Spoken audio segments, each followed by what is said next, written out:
but what if without me doing that, I wouldn't be able to behave in that way? So regardless of whether the law of attraction is real or not, me behaving that way is undisputably beneficial for me. But the only way I'll be able to behave that way is if I believe it. So why would I not believe it? Alright, what's up, y'all? Welcome back to another episode of No Right Answers. Today I'm with Juan, someone I went to high school with, and kind of built a relationship kind of more afterwards, after we both graduated, through like mutual friends. But I know that he's very business-minded, very driven, seeing through his posts and just like knowing a little bit about him. But I invited him on to talk a little bit more about it so I can learn more about him, learn more about his business, learn more about the game. And so you guys can like tap in as well. But I'm gonna let Juan introduce himself just so you guys get to know him a little bit better. Thank you, Justin. I'm super happy to be here at the Atlanta Blockchain Center on No Right Answers today. It's a bit of a gloomy day today, bit of a late start, but I'm happy to be here. I'm excited to get started and kind of share our experiences together. All right. So first thing I want to kind of get into is kind of like your backstory. I feel like it's very relatable when people who don't come from the most fortunate backgrounds and they are still able to make it in life and are, in my opinion, I feel like people that don't have everything when they first start out, they're a little bit more driven because, you know, we never had it in life. And I can relate to that heavy. So I just want you to tell them a little bit about your story, man. I appreciate that. Yeah, I definitely do agree with you. I think I am the way I am because of the circumstances that I was brought up in and I was raised in. I am Colombian, so I am an immigrant. I am a citizen now after 15 plus years of being here. But I got here to this country around 2005, 2006. I actually flew on a plane with 11 of my family members, and we landed. Whole family came over. Yeah.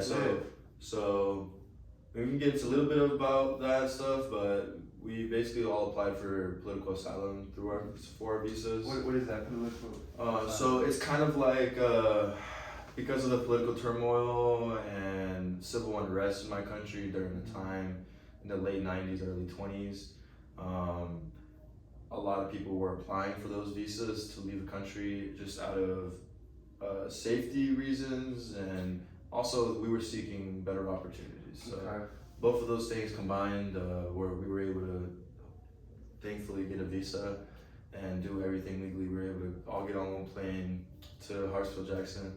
And once we landed there, we knew we were in the U.S. One of the biggest airports in the world. Man, that feeling must be different. Yeah. From like another country to America for the first time. Yeah, so I was baby. I was like 5 years old, around 6 years old. So for me, my life was just getting started. It kind of didn't really get fully uprooted because my roots weren't deep yet. Really deep, if you get what I'm trying to say. From my family that was about a decade older than me. I have 2 older sisters. My mom's in her 60s now, and she's the oldest out of the siblings under my grandma. So a lot of people in my family are older. So when they moved to the U.S., to them, it's like a whole cultural change. It's a whole culture change. It's a whole system, economic, academic way of everything is different. We have one less grade in Colombia. My sister had to repeat her senior year in high school when she got back to this country. My oldest sister had to repeat all of college. My like, you know what I mean? My godfather, he was actually a lawyer in Colombia. When he comes here, his degree means nothing. So he's not able to study law here or practice law, and he had to assimilate and try and find some other type of work. So for me, though, I went straight into kindergarten. So that's the difference. Definitely, it's not as difficult for me. So I don't want to sit here and say I've had it as hard as a lot of people that I know had it a lot harder. So we got to the country in 2005, 2006. Like I said, 11 of my family members from Hartsfield-Jackson. We went to Snellville, Georgia, Gwinnett County. It's crazy. It's crazy because time flies, and looking back on it now, going to Snellville, Georgia, and the reason we went to Snellville is because my uncle, who I'm partnered with today in the company, he's been in the U.S. the longest out of my entire immediate. Oh, so he was like the first one to. So he was the first one to leave Okay. Colombia. Yeah. So the whole political unrest kind of also tied to our family business at the time. While we had in Colombia, who my uncle was the CEO of before coming here, and along with the bankruptcy of that company and the other stuff that was going on with the country, he fled to the U.S. with his wife and daughter at the time, and that was in '99. That was actually the year RoseStone was founded. Okay, just a quick question. Back in Colombia, did he have like a similar business, or did he like switch up the whole game when he came to the States? Great question. Right. Yeah. So we did textile manufacturing. Okay. And essentially exporting and importing. So we would import fabrics, good quality fabrics, but at a cheap rate from China at the time. So we would import from China, and then we would manufacture these into our own brand. I don't know the name at the time, but I do know we had at the peak around 20 stores nationwide, from my understanding, selling that.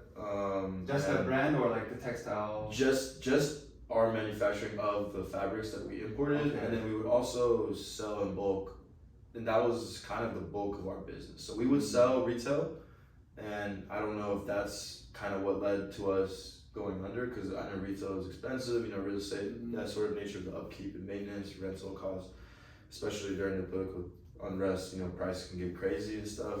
So I don't know if that was something to do with it. I still haven't really got too much of a background. Like I said, we can go a little bit into details. I'll tell you what I know, literally. But we really just exported to these other nations and or other bigger companies in our region. So Ecuador, Venezuela, Bolivia, and we would export them in bulk of fabrics we would get. I'm assuming to gain the cash flow, we needed to try and flip it into a brand ourselves. And I know we knew other people that were doing the same thing at the time, and some of them are still around today.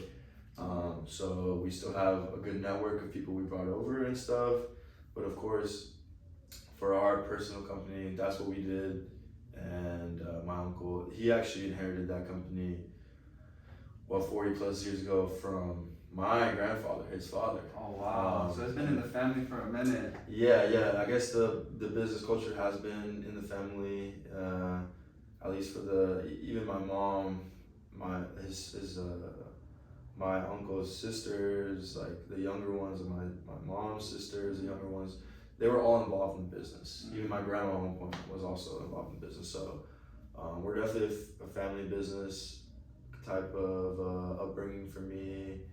And honestly, to wrap up that whole thing there, I would say with my uncle, it definitely hit him the hardest, having a wife, having a daughter at the time, inheriting this from your family, building it up to something big, and then the world just kind of screws you over. And having to restart in his 30s and 40s definitely wasn't easy for him, but he led the way for everyone else to come 5 years later.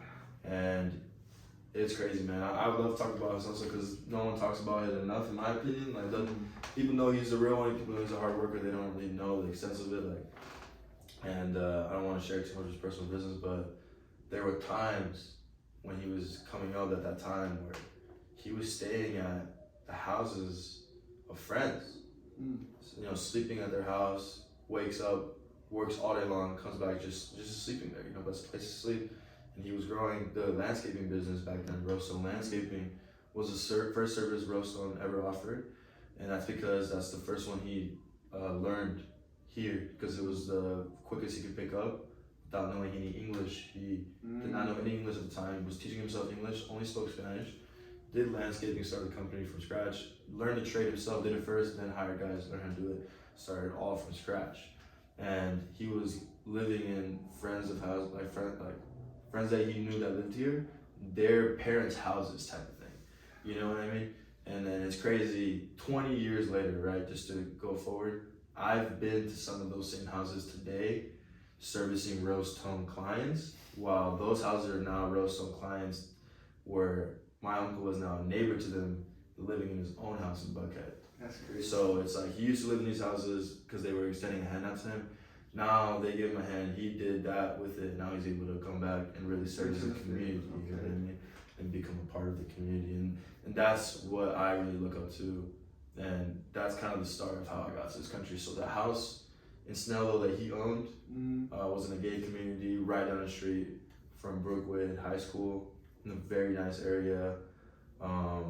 Webgen Road is the road, I believe, on Snellville. I won't forget the road. I don't forget the neighbor I met. It was the first person I met that I was friends with in America. His name was Larry, African American. We used to play games all the time. You know, I was a big gamer back in the day. Really? Yeah. What type of games do you play? My favorite games today are definitely fighting games. Oh, where? Okay. So like platform fighters. I'm a big Super Smash Bros. Okay, I just Super Smash Bros. Guy, yeah. But I'm more of I love the nostalgic retro gaming feeling when I'm playing some of the games that really pioneered the space. So Super Smash Bros. Melee to me was the greatest accident to ever happen. A lot of the developers meant the game to be a family game. Turned out to be one of the greatest competitive fighting games of all time. So I love that whole underdog story of it, and the community within itself it's something, or a little toxic, but it's something special. And that taught me how getting involved with communities could help me grow, not only as a person, but as a professional. Okay. And gaming really showed me that, and YouTube showed me that. Okay, I kind of want to touch up on that. What do you mean, like the community showed you, or helped you learn more about yourself and all that? Yeah. So for me personally, when I get a game in my hands that I like, I want to get good at the game. I don't want to play. You're competitive. Yeah, I'm a competitive guy. I'm not gonna want to play a game to casually play a game. I try to find games that have a competitive scene, and I can try and push myself to get better and better, and try and get to the top percentages of the game. You know, because I like to be skilled at what I do. Or if I'm kind of obsessive in that way, if I get something I like, I'll do it enough times to where I kind of burn it out for myself at times. But if I really like it, I'll just keep doing it, and then I'll get really good at it. So gaming was one of those things, and for me, it really started out when Call of Duty gaming blew up, and it was crazy because YouTube was growing at the same time for influencers, and I've really been a part of YouTube culture for a long time. That's why we talked earlier before this. I love podcasting. I love the no right answers. Like, there's nothing wrong with just having a conversation with another human being and being able to share those experiences. And I think censorship is dangerous in that way, and I think us promoting the conversation as young individuals in our community is going to do nothing but help the community in the future. You know what I mean? Like, because we are going to be the building blocks of the future. But yeah, so when I was getting into, for example, Call of Duty, I would look at all these creators that would be making cool content, but then they would also sometimes play with some pros. And then I looked at the pro scene and I saw they were making content too, but they were the elites of the game. So what I started to realize is if you look at a community and you look at the most respected, the most highly regarded people that are doing the best, you can look at what they're doing and figure out what they're doing right very easily by just watching, by observing behaviors, observing patterns and what they do. And gaming, obviously, it's more straightforward. I'm looking at the screen and exactly what he's doing. I can see the setting he's putting on, the classes, that kind of thing. You see their setups, you see how they play, and you're able to try and mimic what they do. And that's what you can do in any single industry or community in order to try and elevate yourself and your standing within that community. And that's what gaming made me realize, because I realized the second I started watching YouTube videos, these pro gamers and doing what they were doing, I was better than all my friends. And when I realized that, I was like, there's something to this. And the more I realized and was a student of the game, literally, I was able to grow in my skills. And then I realized, wait, I started doing it with fitness. So in high school, I played soccer for 14 years on select. You know, I played on UFA Norcross for the majority of my career. And I went to the most amazing thing I did in soccer was probably go to IMG Academy down in Florida, and I competed in the Super White Nationals there. But I broke my wrist a couple months before. It's the only injury I've really had besides my knee right now. And I didn't really get too much PT that time because I had a big wrap over the cast, you know what I mean? And it really just, it really sucked, but that really led the way for me to get into soccer the way I did as well.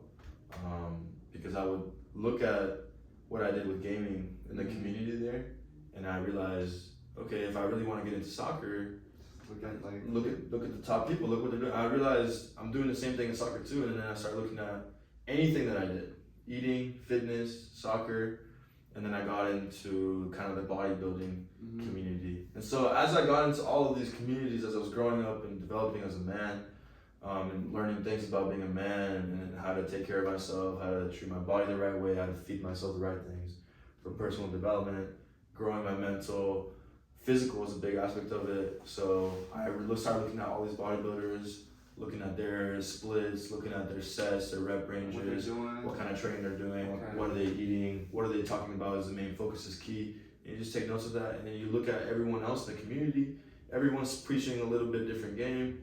You pick up one thing my mom told me is probably the wisest thing, is you can learn a lot from people, you can learn a lot from everyone if you take the good and leave the bad.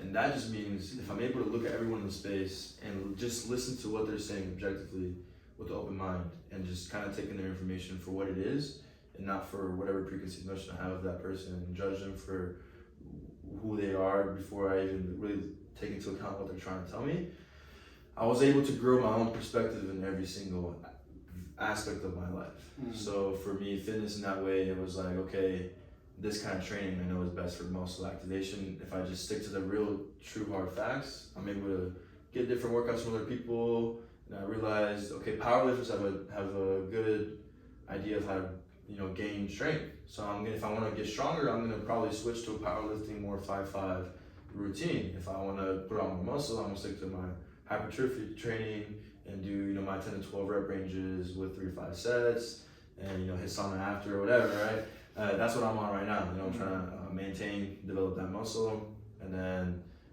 later on, once you get into like 3 months, 4 months, you switch to more of a strength to build more strength in the muscles you grew, and then you go back to the hypertrophy training and you put more muscle on. And so I just learned all that with friends along the way, and I was able to really establish myself within each of these communities, and it in turn added to myself as a whole, and I became a part of these communities, and they became a part of me, and they became a part of my identity. So that's what I mean by me tapping into the communities. That's very interesting, because I feel like people they like to identify themselves with one specific category, right. Like whether I'm a gym bro, that's my whole life. But I feel like your approach to this isn't like, this is my new identity. It's like, okay, what can I take from this and add it to my personal identity and make it my own, instead of like me sacrificing other aspects of my life just to make this exactly. Yeah, and one thing I would touch on too is, for what my mom said again, taking the good from the bad. You can focus on negative, and the media tends to focus on negative narratives because that's the kind of things people like to watch, and that's just because of human psychology. But we're able to fight against that ourselves. We're able to focus on the positive things and reject negative thoughts. Those intrusive thoughts that everyone gets. You're able to reject those if you're able to maintain control of your mind. I definitely think it's a skill that people have to work on, because like you said, it's natural for us to focus on the negative, because our minds are wired to think of fear and staying safe. So we don't really actively look out for good opportunities and how to benefit. So like you said, I think it's something that we all have to work on trying to think positively. How do I turn this L into a lesson, into a W? Exactly. Yeah. Exactly. It's been a peak and valley, a constant pattern of that throughout the process of me learning that. And I think one of the things I realized, especially when starting a business, is it's all about calculated risk. Life is all about calculated risk. If you want to feel safe all the time, you'll never expose yourself to the opportunity that will change your situation. And that is a risk you have to take, because if you're looking to elevate yourself, if you're looking to meet someone new, if you're looking to change your situation, there's a bunch of cliches that go along with it. Your network is your net worth, your 5 closest people to you, all this stuff. But at the end of the day, it's all true. Who you surround yourself with, who your environment is, if it's clean, how you hold the standard you hold yourself up to, the values you upkeep, the ethics you follow, the morals you follow, they all make you the person like you're gonna be. And I think people maybe are too harsh on people's mistakes when, in my opinion, if they were in the shoes of that person since the day that they walked out the womb, or got out the womb, whatever, walked out the womb, whatever, got out the womb, then literally every single step, I'm just trying to like overemphasize that. If they literally walked every step that that person has walked, in my opinion, in my worldview, they're making the same mistake that that person's making in that same moment. So for me to be the one to judge that person, only God can judge. Because I'm not the one to say I wouldn't have done that thing, because I'm flawed human as well. I know if I did the same things you did from the birth, then I know I would be the same person you are, literally. Because I think I am who I am today because of, again, who I was raised by, my upbringing, and my genetics. And that makes me who I am today. You know, I can get into my worldview in terms of like free will and things of that nature, but the main thing that I wanted to talk about with that one is just realizing that it's okay to make mistakes and risk taking and putting yourself out there and being comfortable and establishing these new habits. People think failure is bad, but once you realize failure is a part of the journey, you're looking for failures. I'm looking for as many failures as exactly. And one thing that I talked to someone recently, one of my littles in the fraternity that I'm in, was an idea that Huberman talked about, Andrew Huberman. Bro, there's no way. Yeah. Okay, I just started watching him, bro. I'm in love. He's good. He's very good. I mean, his podcast is one of the best. But he talked about this. There's one about dopamine that he talked about, and I don't want to obviously go watch and Huberman, you know, much bigger podcast, but he talks about dopamine. He talks about the idea that people used to think, and the misconception that I had as well about dopamine, and dopamine being something that I used to think hits you once you achieve that thing you wanted to achieve. For example, you've always wanted to be the heavyweight champion of the world in boxing, you become the heavyweight champion of the world, you think the dopamine hit is going to be when you become the heavyweight champion of the world, but what happens when you become the heavyweight champion of the world is your dopamine drops. And the reason that is because what the dopamine buildup was you building up to that moment. So the entire journey was the dopamine.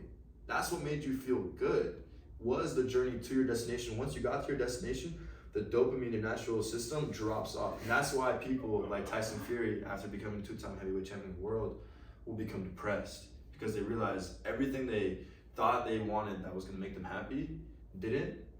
And the whole journey, they were much happier because they were in the constant motion of achieving that goal. And that's why I think life is just always just lessons, constant lessons. And if you don't have another goal you're going to set after, even at later stages in life, then you're going to die faster. Basically, you're going to have no purpose. You're not going to have a reason for what you do. And that, us humans, we seek that. And so once I realized that the cliche, I heard it before, is you got, or whatever, I forget the verbatim, but it's something like you gotta fall in love with the journey in order to, you know what I mean? Like you gotta be able to fall in love with the journey. It's not the destination or something like that. You've heard that cliche, yeah, right? You know the cliche. It's like that cliche of basically it's about the journey, not the destination. Or like that one Miley Cyrus song. It's like the mountain climbing and shit. It's like literally it's actually it's literally a cliche, but it's the truth. It's the truth. It's like once you realize that me waking up every day, working out, taking care of myself, eating right, feeding my mind the right things, pushing away the negativity, and working on my goals and aspirations, that is what's gonna make me happy and feel good. Instead of the goal that I'm actually trying to achieve, then it changes the way you look at it, because then boom, you were feeling shitty because you don't have that thing yet, but if you're just happy because you're actually working toward that thing, then not only think about how your performance improves, think about how your just quality of life improves, you're less stressed, and it's not something that happens easily because we're so caught up in the moment right now. And so for me, that's something I've been really trying to focus on, is just figuring out what those priorities are for me, prioritization of my time, my schedule on a daily level, to work toward the goals and objectives that I have for myself, personal development, but for my business, in which people rely on me now. So, Huberman changed my train of thought with that one. And that's why I had to tell one of my brothers in the fraternity about it, because I was like, man, you gotta look at it this way. You know?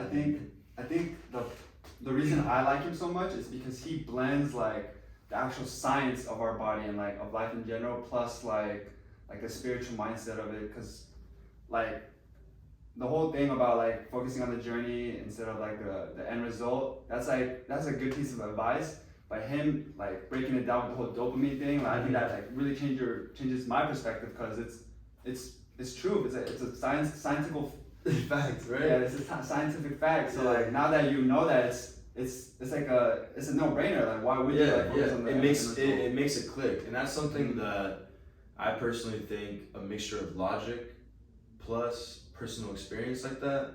Like look, like you remember like the Tyson Fury example. You start realizing, yo, I do remember Tyson Fury gaining 150 pounds after becoming the world heavyweight champion, and then being depressed and almost dying to drugs. You know, some of the most prolific people that we know throughout history, Michael Jackson, all these people suffer from all these mental illness, and it's because a lot of them probably thought once they got there it was gonna make them, and then once they were made, they realized I'm not even happy, and they started not even being happy in the body they were in, and they lost that perspective that they had before when they were hungry and looking for that. And you can see how many people change too once they get there too, because they get there and then they're not happy, so then they look at all the other people and it's like there's probably this void in them, and they probably why there's so much negativity coming out of them too, because there's so much internal conflict inside of people, because people aren't really figuring out what can make them happy. They're just worried about chasing the bag. And that's why I wanted to do something that I felt like every single time there was an exchange in my business, that there was a human interaction involved where I was helping someone or educating someone or helping someone through a process, and at the very end I was able to service them properly to where they're satisfied, we're satisfied with the work we did, and we're both mutually benefiting from it. That right there gives me fulfillment. So that's why that's my priority right now, is my business, because I truly feel like that's how I'm gonna use the vehicle to do and talk about the things I want to talk about within the community, not only the Hispanic community, but people in Atlanta, the hustle culture in Atlanta, the other entrepreneurs locally, anyone online that's looking to actually engage with the content. That's the next steps for me. So, okay, I definitely want to dive into that. So your big vision, your bigger picture isn't just build RoseStone into this like multi-million-dollar company. It's more like the people that you want to kind of reach out to and affect through that platform of like, okay, now I'm up here, now I'm able to like invest in these smaller companies, right, and like start facilitate. Like, okay, yeah, 100%. I want to. So this is the way my business motto, or slogan almost: people over profits. Okay. So like building relations. So exactly. So instead of me reaching out to a realtor thinking, how can I make money off this? How can I somehow figure out a way to where I can make some money off him and his connections? Instead, I look at it like this is another person, just in a different lane. How can I give him value up front to where he wins first and then I win? Because I know if he's winning, he's gonna want me to win, because he's gonna realize I helped him win before I won. So he's realizing it's not about the money and it's not about me. I actually care about the relationship, the community, and the interaction there. So that's the way I started approaching networking, and ever since I did that, the ballgame changed. Really? Everyone responds well to it because they see it. It's transparent. I'm transparent when I talk to people about my business and about what I want to do. And there's no question of my morality or ethics, because yes, the world is complicated and overly regulated, and there's bureaucracy and all this stuff, but at the end of the day, if you're a good person and you consciously just try and do the right thing every time, even though you might mess up, your ego might lead you astray at times, people can see that. And I personally, I know when I meet someone like that, I can feel the energy. Hell yeah. I can feel the energy. So just trying to feed off that, trying to build that. And RoseStone Roofing, millions could be in store for us, and I do think they are. But at the end of the day, every single person that makes up my organization is what I see RoseStone as. I don't see RoseStone as a bank account. I see RoseStone as a way to facilitate to my people who are working with me, helping me facilitate or provide to my family or friends and myself, my girlfriend, things of that nature. But also for me to do the same things to them, and also to provide a service to other people who are a part of the consumers, and just be able to help them in whatever expertise or lane that we are really good at, that no one has the time to know how to inspect the roof, find storm damage, figure out what kind of repairs, where's the water coming in from, what kind of material do you need to install, how do you need to install it, when's the best time to install it, literally how to handle financing, how to handle payments with the distributor. It's a lot of things that go into doing a roof. A lot of people just look at a roof. Before I got into this, I looked at a roof and I was like, that's a roof. That's it. Literally, that's a roof. But now I think roof, and I think there's a system. It's like I break it down to the material, the pricing of each material, how much it put to install it, how difficult it might have been to install it, how difficult it would be to put something new on it, renovate it. And it changed the way I looked at things. And I just want to be able to help people because I know there's a need for what I do. It's an essential business, and it's going to be my vehicle in home improvement to eventually get into real estate, to eventually impact more lives, to eventually get into investing, to diversify myself, to build that generational wealth, to get that financial security for me, my family, and my people. But then the next steps there is all about impact for me. So it starts with people over profits, that's my vehicle, but then it's about impact. Once I have the platform, like you said, how many lives, how many people can we impact in a year? How many people's lives can we impact, even if it's just their mindset in a year? How many people's lives can we change if we help them make more money, even if it's $200, $500, $1,000 a week in a year?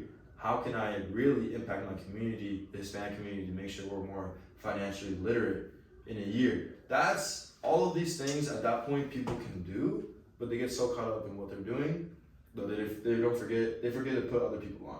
And in my eyes, in the hostel culture in Atlanta, a lot of people try to gatekeep this knowledge and stuff. And it's like, in my opinion, you're gatekeeping for someone who has a minuscule percentage of the share of the market, okay? Because I promise you, you're probably not talking to the CEO of BlackRock, right? So if you're not talking to that guy, then you're already a super small player in the game. So why are you worried about what this other small player is doing when the big guy is the one really taking away all their bread, all the bread? So why would I fight with all these little guys who are just trying to come up like me, when in reality, if we came together and helped each other with the game and put each other onto multiple businesses, we got streams of income everywhere. We won't have to worry about just that one lane and having to gatekeep each other and fucking each other over and ruining the industry for other people who are trying to get into it.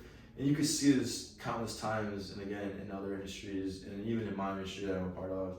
And learning that at a young age, understanding how things really work, is another reason I'm pushing to start this kind of thing, a podcast, reaching out to people and speaking on this level. Even if it's just on a surface level, I'm not claiming to be an expert, a business expert. I'm not claiming to be a financial advisor. I'm not claiming to understand everything about the world and all its functioning and all about it. Only my God does, you know? And I only fear God, and it's out of respect. And that's it. I mean, I could die tomorrow, and my message, this could be the last message I give to the people. So at the end of the day, I'm just looking to improve myself in my business to help others. And I think innately, people over profits and impact being a part of the central culture, intrinsic values of what we strive towards in my company, then yeah, it's not about the money. It's all about how many people I can impact and how many people.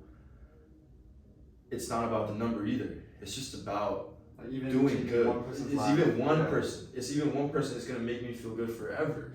I'll know forever I helped that person. I'll go with it to my grave knowing I helped that person. And just that constant state of that and striving toward that, again, falling in love with the journey of it. There's definitely, like I said, peaks and valleys, but that's the goal, that's what I'm striving towards, that's the vision. And that's really just touching the surface, like scratching the surface. So we can go deeper wherever you see fit. So everything you said so far, I completely agree with. Like the whole idea of like when you try to do business with other people, you're not thinking initially, how can he benefit me? You're initially thinking, okay, how can I benefit him? And I'm pretty sure like when you initially talk to him, you're thinking of ways, okay, how can he help me in the long run? In the long run, but you know, you're going in with the mindset of like, okay, like you don't owe me anything right now. Let me provide value to you. Let me do something good for you. If you want, okay, maybe you can help me back. So that's something I've adopted as well. Like even with this whole podcast thing, like you're doing me a huge favor. You know, it's like it's an honor to have people come on as a guest, but hopefully I'm able to kind of return the favor with using my platform, even though it's not the greatest, not the biggest, but to get some exposure to you, man. Like, oh, like I just saw Justin's podcast. I didn't know you did roofing. Okay, let me hit him up. Right. So like that's my whole like returning the favor. Obviously, like I want to do more of like impacting the community. I'm trying to like eventually in the future, I want people to hit me up and be like, okay, I wanna come on your podcast, talk about what I'm all about, and I'm like, okay, perfect. You're a small business. I want you to come on. Yeah. Let me show you to the whole world who you are, and like, let's both eat. Yeah. But it's inspiring, bro. I am inspired by your content. Thank you. And that's why I'm here today. Thank you. So I think even though it may be at a smaller scale today, don't let that take away from the value. Again, even if it's one person, right, that we're changing. Even if there's just one person viewing your shit, they're really locked in. What if that person becomes a multi-billionaire? Yeah. They're gonna be like, yo, Justin, I watched your podcast. That'd be crazy. That'd be crazy. But yeah, man, that's what I love about the reach that we have and the technology that we have in this day and age. People need to step out their comfort zone. Or stop worrying about people, what they're gonna think about this. You know, like I'm not worried about how people will perceive me because I know who I am. I'm like anyone that comes and talks to me on the streets and try and question me on who I am, I'm not the same answers no matter who's asking me. You know what I mean? That's why I'm really trying to build an actual perspective on life. And I think a lot of people are going through the motions and just kind of not really thinking about it. They're an echo chamber of the things they've heard on social media, on the news, in person, at school, or at home. Okay. And they don't actually think for themselves. So I think this conversation is allowing people to realize there is more to everything. Everything has a niche. Everything has a rabbit hole you can go down and go down deep. I know I've heard about soil experts that can tell you every single type of soil, and you reach out to them when developing properties for real estate because you need to do certain grading, you need a certain dirt, you need to compact in a certain way to build a certain foundation that everyone's house is built on. But no one knows about the soil guy that does all that shit. But that soil guy does, and trust me, whoever built your house, definitely talk to that soil guy. You know what I'm saying? So there's a niche and lane for every single little thing. And people are so caught up in what they're doing and what they're seeing, what they think is their ideal. They're not able to just listen into a podcast, even if it's interval or in segments, because it's going to be long-standing conversation, and be able to listen to what other people's thoughts are, just to acknowledge an outside perspective and be like, okay, this is how he's thinking. He came from this background, which is probably why he thinks this way and this way. This is the good that I see objectively from this. Let me try and use some of this to impact other people in my life. Because what people are starting to realize is, what people are failing to realize, in my opinion, is if you focus on people or profits, the money will come. And if people are so focused on money, then it's fucking up their dopamine reception to it. So when they think the money hits their account, they think they're gonna feel good, and then guess what happens? The dopamine drops, right? And then boom, they have no one there with them. They didn't focus on the people. They were worried about the money. Now they're sitting alone in that big house with a bunch of money, depressed, thinking about killing themselves. And there's literally, I watched a podcast last night, or 2 nights ago, where Nelk Boys had on the Fanatic CEO, and he's a billionaire. He was talking about how he knows a bunch of millionaires or billionaires that are sitting in huge houses, depressed and sad, because they have no purpose. And he talks about how his whole purpose is working, and how he just loves business and managing of it, and like working and figuring out how to do certain things in business to excel, because to him it's a game. He fell in love with the game of business, and it was beyond anything that he was doing in terms of like the money or all the parties. He was going into some of those luxurious parties. He's involved with all this stuff. At the end of the day, all he said he cares about is having people that he actually genuinely enjoys spending time with, and that they enjoy spending time with him around him.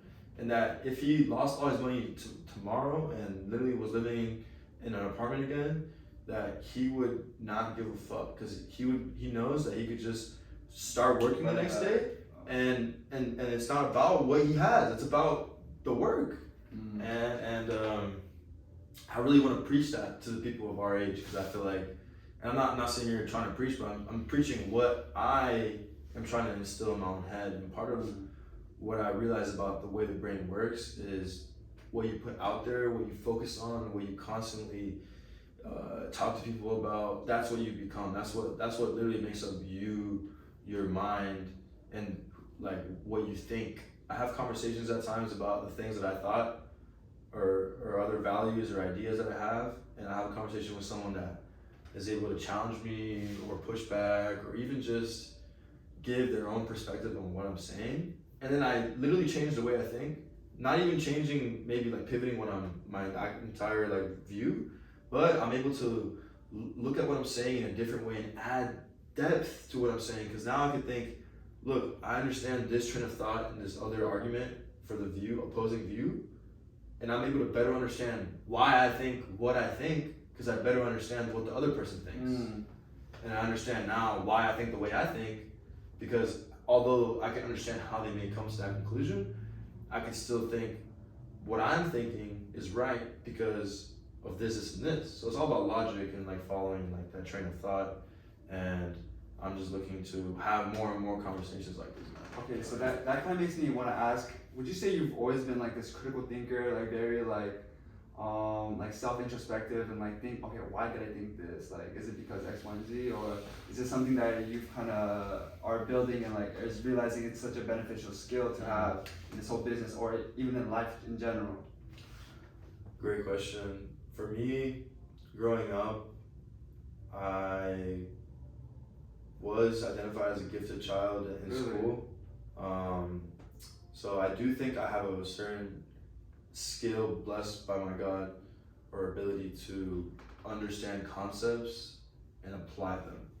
Also, a big thing with that kind of test that they do for the gifted thing is pattern recognition, and being able to see patterns or just the way certain things work within a system and see the patterns in it and be able to reasonably like deduce or deduct something from it, and like be able to analyze it in a way where I don't just look at like a roof down and I just look at the layer of it, but I look at all the working parts. And that's something I do think is something not special to me, but that is a part of my character and who I am. And that's why I was interested in engineering as my first major in school. And it was just because the idea of design and all the breaking down of the actual plan of what it took to get a product, get a chair. You know, someone designed this chair, this TV, like literally the shoe. There's engineers for everything. So like the watch I'm wearing, like literally. So that fascinated me, and how there's so many different lanes even within that. So yeah, I would say everyone can develop the skill. I'm a person that believes in a unfixed growth mindset. There's a TED Talk about it. You guys could watch it.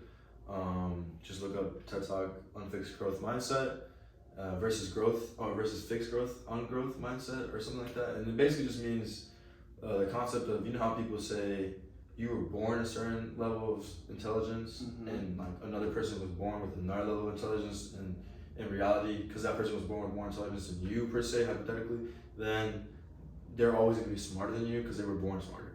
So they're fixed in their growth. And what I believe is, although people may be born on different places in the scale, I believe in unfixed growth mindset, which means if you are a hard worker and have the grit and ethic, like work ethic, to really practice and work hard, then you could outperform that person that was at a starting level than you because of the amount of work you put in. But then if this person put in the same amount of work as you, I do believe that person would outperform you. But I think it's like a balance of like people not tapping into their potential. So there's some. I think I'm someone that could be doing better than I am right now, and that humbled me. And that's why I'm able to have that perspective now and be like, okay, I might be ahead of some people in some ways, but that doesn't mean it's just gonna be easy. It's not gonna be given to me. It's not gonna be handed over. I'm still gonna go through struggle. and that was tough for me. That was tough for me at first. I got something to say, man. So like, I definitely agree with you on that mindset of unlimited growth. Like I feel like once you think, okay, like these are my strengths, these are my weaknesses, and like you have that kind of set in stone, that comes like a fact, because you don't think that you can increase your skill set or whatever, you're like becoming better in whatever you do. And so I agree with that. And it kind of relates to like hard work will beat talent any day. Like no matter how gifted you are. And I feel like to me it's kind of like I wouldn't say I'm in the same boat. I always felt like I was like gifted growing up, but I feel like to me it kind of worked as like a limiter, because I was like, oh, like I'm ahead of the game. I don't really gotta worry about that. And that perspective, man, it keeps you wherever you are. Like you might be ahead right now, but like in the long run, you're gonna exactly. Who wants it more than you? Who's trying to beat you at your own game? They're eventually gonna overtake you. And then last thing I wanted to say it was like on the last part. It literally just slipped my mind. What were you talking about? I wanted to hear, maybe if I wanted to bring this up to add on to it, maybe it'll refresh your memory. So there's Patrick Bet-David from Value Entertainment. He has a podcast. Yeah, I know you're talking about, yeah. So there's a video on his business page. I'm not sure which YouTube that is, but go check it out, guys. Great, good content. And it was about potential for. Oh, that's okay. It was about potential, and the one to try and like get people to visualize what I'm talking about. He used 3 categories of people: an overachiever, an achiever, and an underachiever. Mm-hmm. And then there was 3 categories of potential. It was like, like low, medium, and really high potential. You know what I mean? And so there was people with high potential that were overachievers, and obviously they were the best performer. And there was people with achievers with very high potential who outperformed some of the people with middle potential who were just regular achievers. But the overachievers who had the middle potential tend to outperform the people who just achieve at the higher talent level. Mm. And that's when you see some of the hardworking people that tend to be prolific in what they do, right? Just based off like that grit and the continuously doing it. And so the example he gave that really put it together for me, and it's a controversial one. I don't know if you watch basketball. I do. So he used the example of Shaq and Kobe. I already know what you're about to say. And so he was like, if Kobe's Mamba mentality, work ethic was in Shaq's head, then Shaq would be the greatest player of all time, by far. Like he would have the most rings, he would have been in the best shape, he would have the longest dynasty. That guy would have literally been a freak of nature. But because of how naturally gifted he was, he knew he didn't have to be in the best shape to still be the best, or one of the best. But Kobe knew that's what made Kobe so great. And that's what made Jordan so great. He didn't get signed on to the high school team, and he said, fuck that, I'm gonna work harder than anyone in the entire world, literally, and he did. And then Kobe had the same mentality. But for Shaq, he was literally just born like a beast. So imagine being Shaq, but then working like Michael Jordan and Kobe. Yeah. You know what I mean? So it's in that sense, he put Shaq as an achiever, and he knew it was gonna be controversial because people were like, bro, Shaq, overachiever, he's one of the top 5 GOAT. He's not trying to say Shaq isn't a GOAT. I think Shaq is a GOAT, one of my favorite players ever to watch play the game, amazing. And I think he's a business guy. I can't say enough good things about Shaq. But I do think, and I'm not trying to disrespect Shaq in any way, obviously I know Shaq, but I want to just say that I do see where Pat is coming from. Even with someone as talented and did so many great things with Shaq, you could even relate that kind of mentality because it's all about the highest possible standard. You know what I mean? And for me, there's always more I know when I look at myself that I could be doing, I could be working hard. So I can imagine being at that level and being that talented and gifted and thinking, man, yeah, I could go really hard, but then I'm not going to enjoy the moment. And I think that's what Shaq won over Kobe, is that Shaq probably enjoyed his time on the top more than Kobe, because Kobe was in the gym 4 a.m.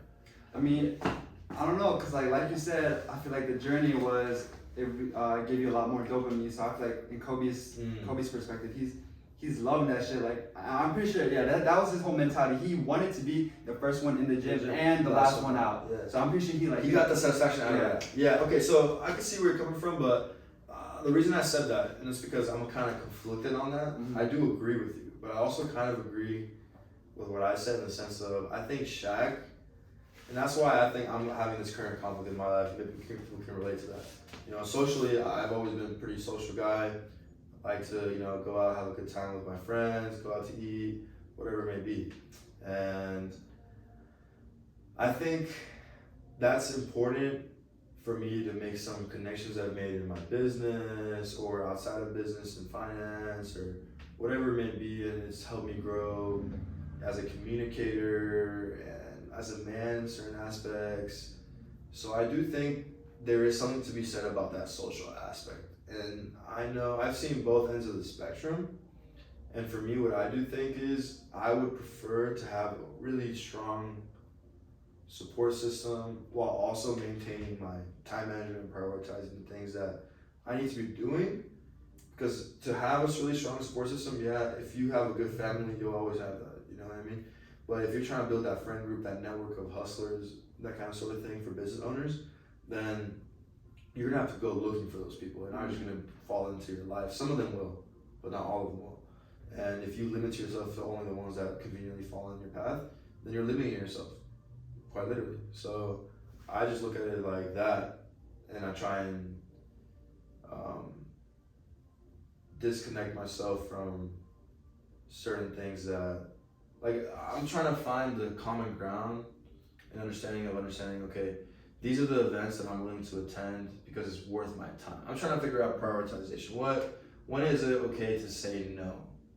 Like learning how to say no. I think like I'm not trying to give you like a solution, but this is just my perspective on it. Is I feel like if you have clarity on what you really desire, and for you, I'm assuming it's to grow your business, to meet more like-minded people, to, you know, just grow as a human overall. I feel like if you have that clarity, you know, it's a no-brainer. It's going out drinking. Is that gonna help me reach that goal? Obviously not. Yeah. So in those instances, it's a no-brainer to say no. But I'm pretty sure you could relate to me with this. I like having fun. Yeah. To me, that's a part of me that I never want to give up or sacrifice for money, because it's like we're young, like we gotta enjoy the time that we have. And what's the point of making this money if we're not gonna enjoy it? So I think it's okay to have fun every now and then, but I feel like if it's like you'll have that gut feeling of like, if I go out, it's gonna fuck me over. Like tomorrow, I'm gonna have a hangover. Yeah. I won't be able to work as efficient. Yeah. And once you have that thought process, it's a given. You already know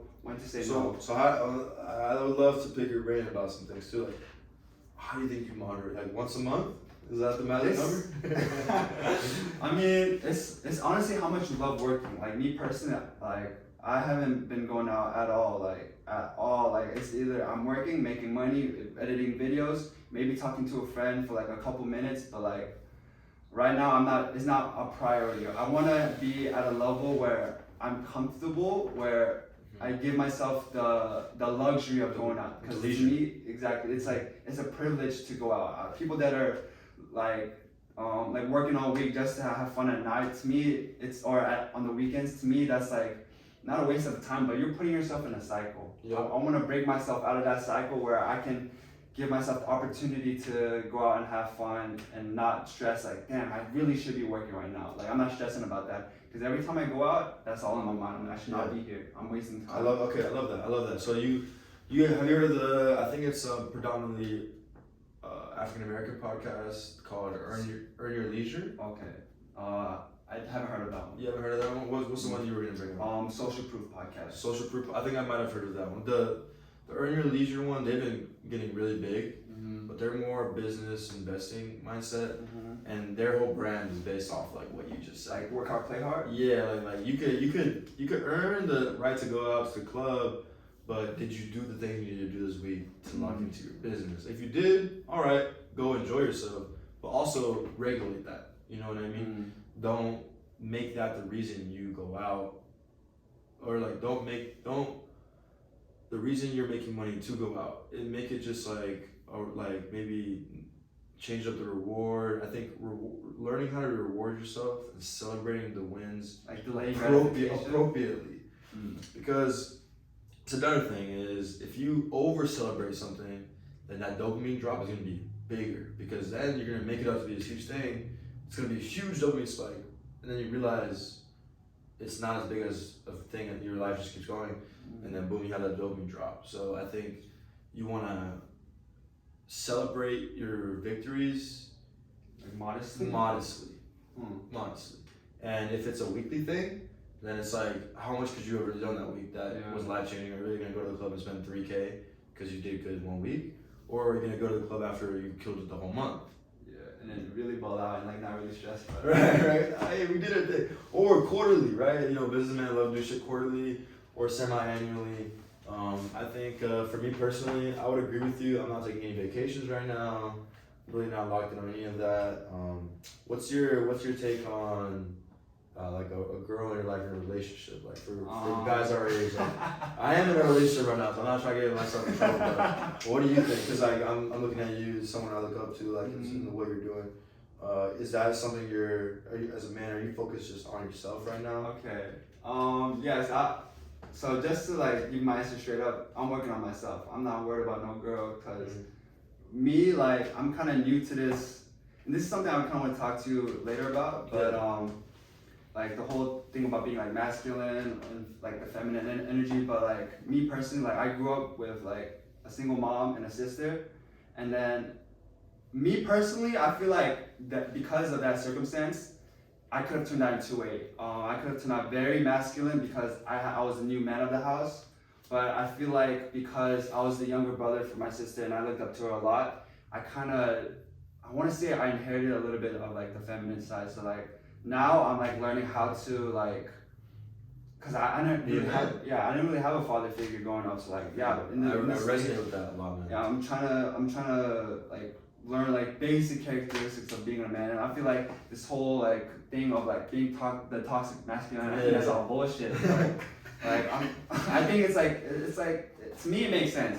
Whatever you think, like I'm all for it. You're not saying don't think the way you think. Yeah, that's the way you think. That's how I approach life. I want to be like a manly man, but also have that like emotional connection or with myself and like being open. But to answer your question, I'm not worried about no girls and like like I have like the abundance mindset and like I'm not like a 10 out of 10 like I would say I'm a good looking dude. So I feel like once I'm like got a high standard for yourself. Because like you only got one opportunity, not one opportunity. You only get to choose one, one partner. So like, wife. You know your wife. Yes, like for you to be my girl. I got a high standard. Like you gotta be on top of your shit. You gotta be like beautiful. You gotta be kind. Okay. I think it's all gonna come later, but right now I'm worried about like being like financially stable. Yeah.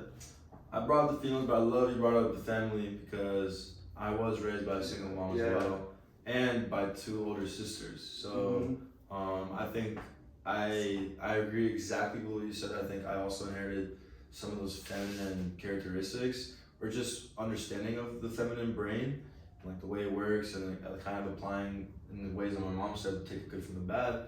And I do think it has led me to become the kind of person I am today, kind of in tune with my emotions more than most men that I know that were raised by other people. And I also feel like I've been growing on this journey of becoming a man in this modern day and how to behave in a traditional way, because I do think some of the traditional moral things ethically align with the way I view the world, but some of the things I think progressive thought is the way to go. So I don't like to limit myself, and I don't want anyone to categorize anyone, because I think this is a testament to how we all should be, and it's not left or right, it's not this or that, it's let's look at what it is on both sides and figure out what's really the best for everyone. You can have that discussion.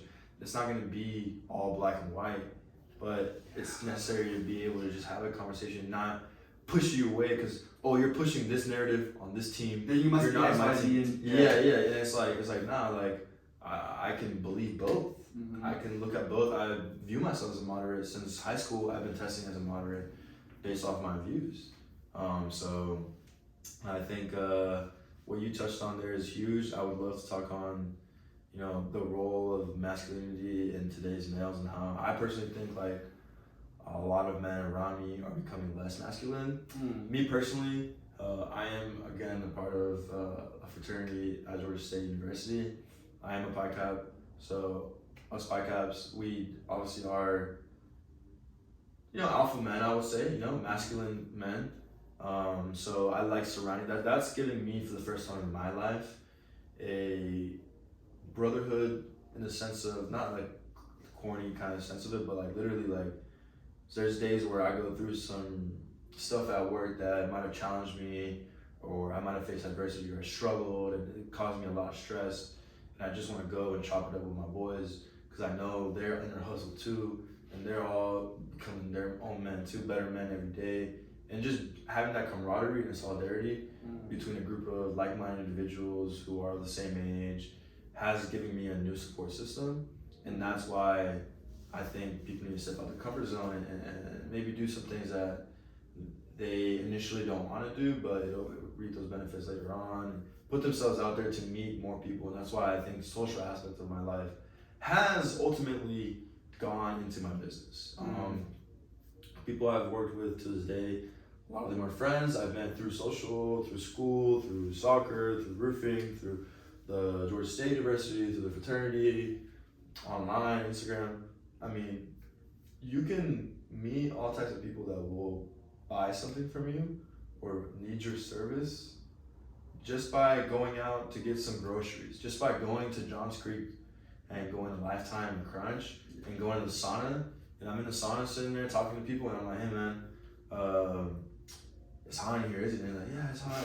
And I'm like, oh, it's so hot. And like, some people might pour the little water on the rocks, make it a little hotter or whatever, and then we start chopping it up, and we're both struggling, trying to get through the heat. And then we just start, what do you do? Blah, blah, blah. And then he's like, oh, really? I actually need my roof done. I'm like, oh, let me get your number after this. Oh, okay. I found a basement remodel off of someone in the sauna. I found realtors off of the people in the sauna. And it's just like, I've got a lead off of a Lyft Uber driver that was driving me to one of the places I was going out that night. And it's like, I just have that conversation. And you'd be surprised, like the mentality of, you shoot every shot you don't take, you miss, or you'll never make. It's true. Like, it's the same thing. It's like, why would I not talk to this person on some real about what I do, and see if maybe they not only need it themselves, but know someone that needed it. If you don't know, here's your card. You might find someone, and think of me. You know what I mean? And I want to touch on that because that's also leads into why I changed my username on Instagram. I don't know if you noticed this week, but I changed it to Juan the Roofer. And I was talking to Ben, one of your friends here earlier, who I met today, who's a great guy. And I talked to him about how I wanted to be a part of my personal branding, because although it's my vehicle and I don't want to put myself in a box, I'm not just a roofer. But right now I am a roofer, and I'm not afraid to say that. And I don't want to be afraid to say that. I want to own that. And I want people to relate my business to me. So I want you to think, Juan, if someone says, yo, yeah, my parents said they need a roof, you're gonna be like, yo, I know a guy, Juan the Roofer. Talk to him as one of my, he's a roofer. Like, they're gonna literally correlate Juan with roofing. And I think that's one of the things I'll be doing now, is really starting to tap into our local community. And that's why I'm here today, talking to you, I think,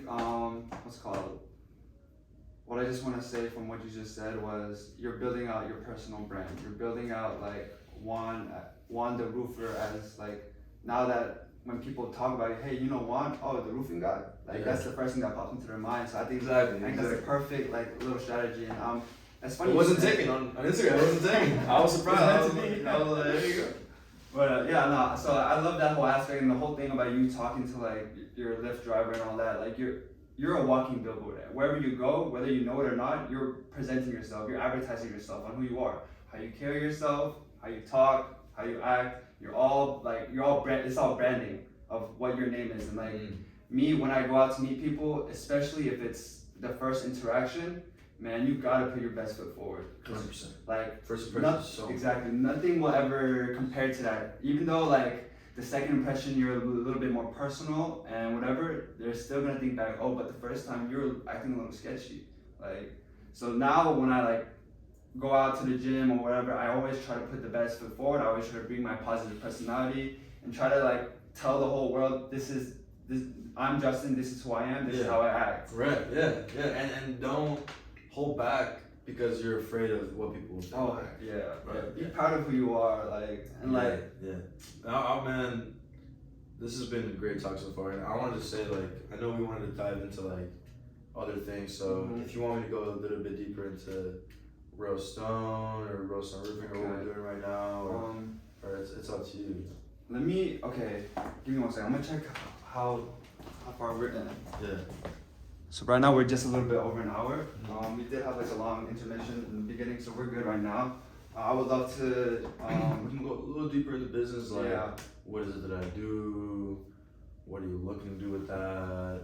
How did you get into that? I can talk about like how my cousin got on. So instead of talking about like the whole come up story, because I feel like we touched up a lot on that. Okay. What I really want to do is the whole like the operations, the system of your business right now, how you're getting customers, like the actual job that you're doing, just to like open up that perspective of a roofer, of a landscape artist to the general public, because there's a lot of details and a lot of thought processes that we can't see because we don't do that job. Okay. Yeah. So I'll take the floor, man. Yeah. Okay. So RoseStone Roofing, we've been in operation for about over 2 years now. I would love to drop some game here for anyone out there running their own businesses and stuff. So I don't want to give out our game, obviously, to our competition and stuff, like I said. But because there is some things you do gotta gatekeep at the end of the day. Even though, like I said earlier, you do want to share it generally. So that's why I will share generally some game today. I mean, generally, in our industry in roofing, you can generate leads in so many different ways. Not only for this business, for any business. Looking to lead generation, there's a lot of ways. A lot of people will take you to paid right away. Advertisement, there has steps to this. If you are a new brand, don't go straight to paid. It's not gonna work. You're just throwing money at a wall, seeing what sticks. It's not gonna have the same engagement you're looking for. So what I'm doing right now as a family-owned local company, still growing, still really developing as a company, maturing as a company, we're looking to grow organically. We're looking to get wins organically, small wins that will lead to us being able to facilitate more, reinvest more back into the business. And by that I mean, having a Google My Business landing page, having a website, starting to create more content or document more things to create more content for Instagram, for TikTok for engagement, using different platforms for what they're good for. TikTok for engagement, Google My Business to go more direct consumer, build reviews on there. That's a whole different post on Google My Business is free. You can check viewership on there. It's really good. Google My Business I recommend to a lot of people, especially in the home improvement industry like me. Yelp is very good as well. Avoid certain things that where I won't drop names, but avoid like paid leads that are shared with other people that share leads. Avoid those. Try and just grow organically, get wins, and the best way to go direct to consumer without the most cost efficient way is door knocking in my industry. So what we do at RoseStone, anyone interested in becoming a rep in RoseStone, we do things a little bit differently in terms of our structure. Our sales reps are trained to do just that, and that's sell. And so they go out there in the field with me, with the inspectors, and we go out there and just have conversations with people like we have today. Ask them qualifying questions. We pre-qualify them to see if they qualify for a complimentary inspection, or we give them a qualifying report post-inspection on any storm damage roofing, siding, gutters, and windows have, for any types of damage like wind, hail, or tree. And we are storm restoration contractors in that way, but we also do service the home for cash projects, meaning retail, and we do financing as well up to $100,000. So right now, we service our clients in a multitude of ways, so we can help you find the best solution for your home or your circumstance. And we're training people at the sales team to ask questions to see if you qualify for those services. So we work in metropolitan Atlanta within a 50-mile radius. My uncle is based in Buckhead, and I did want to touch on, of course, I'm doing all this off the backbone of RoseStone, which is my uncle's parent company. My uncle is a partner with me in our roofing company, but he does also do his own day-to-day business, which is RoseStone, and he does landscaping, hardscape, concrete driveways, tree service, swimming pools.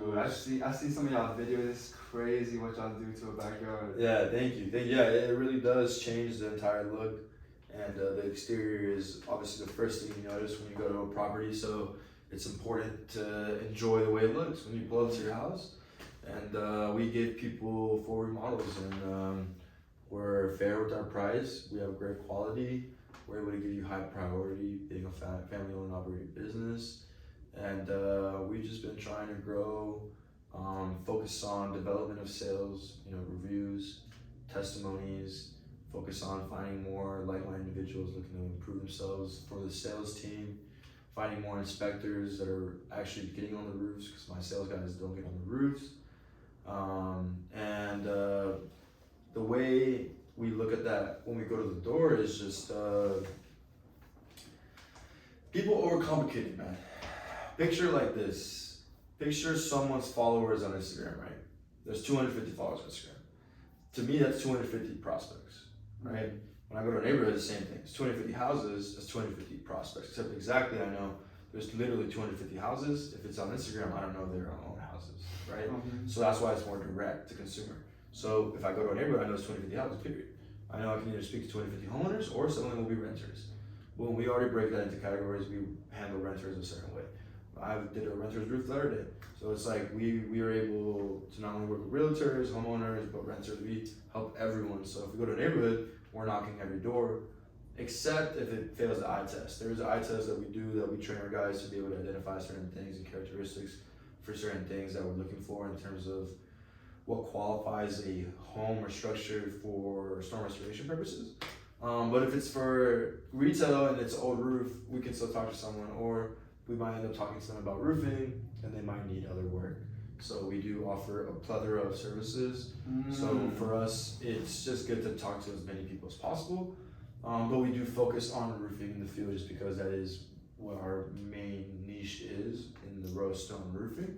So that's why we go door knock, because what we try and do there is find as many people there who qualify, sign them up for inspections, then we come in that week, do the inspections. If we find anyone that qualifies post-inspection, we go ahead and service them. Once we do a roof in that neighborhood, we put on the yard signs, we put up the banners, we let the neighbors know. At that point, we already knocked on the neighbor's door the first time around, but now we're doing the neighbor's roof, your neighbor's roof. So now we're coming back to your door and telling you, hey, we need your neighbor's roof. We did the same thing we did with you, knocking their door the first time, but they actually signed up and we got them serviced. We got their roof replaced for 90-95% less than what it would normally cost them to replace a roof because they went through insurance. If you're still looking to get that same service, we're still going to be in the area for the next couple of weeks. Can I get some of your information? My inspector can come in either in the morning or afternoon. What time works best for you? Okay, I got a couple questions. So with this whole lead thing, Yeah. are you focusing on a specific area? Okay, we're gonna talk to every single neighborhood in this general area, and then we're gonna move here, and then we're gonna move here. Or are you how do you find the neighborhoods that you want to hit? Yeah. So that's more game. That's what we call prospecting. So for prospecting wise, every company is gonna have the criteria they're looking for in terms of when the home was built and all this other stuff, right? What kind of material that's on the home, who's the builder that built that home. But since we're storm restoration contractors, we get the fame, or I guess we're known for being storm chasers. So like I told you, we're storm restoration contractors. So let's say there are certain houses we're looking for, but let's say a certain area was impacted by storms heavily. For example, at the beginning of this year, there was a big tornado that hit LaGrange, Georgia, and Griffin. Around that southern Georgia area, there's a lot of storm restoration contractors that went out there to help service people, because at the end of the day, it's not us being money hungry. Of course, we're trying to make a business and feed our people, but we're also providing an essential service. It's a literal act of God that just tore your roof off and broke your house in half. You need a new house. Insurance is the reason that's the reason insurance is mandated in this country, which is a great thing. Insurance is a great thing. Although they may be difficult to work with, it's the nature of insurance if you think about it.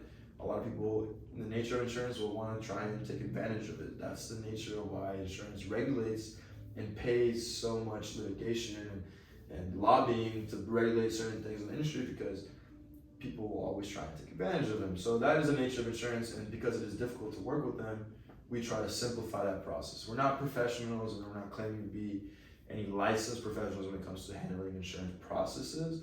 We have people, third parties, that we help our contractor or help our homeowners get in contact with whenever it gets to that point. But a lot of times, most claims can be handled with just the homeowner, the contractor, and the insurance company. We're just there to try and give the perspective to the insurance company as the people that understand the installment and the scope of work for the damages that are there. So we're kind of just informing people, educating people, and that's why I do offer those complimentary free inspections for those who qualify. And we also do free estimates during those inspections as well. So if you're looking for a price on gutters, siding, windows, or your roof, when we're out there, we go ahead and take the measurements, and we'll send you a price for those as well. Okay.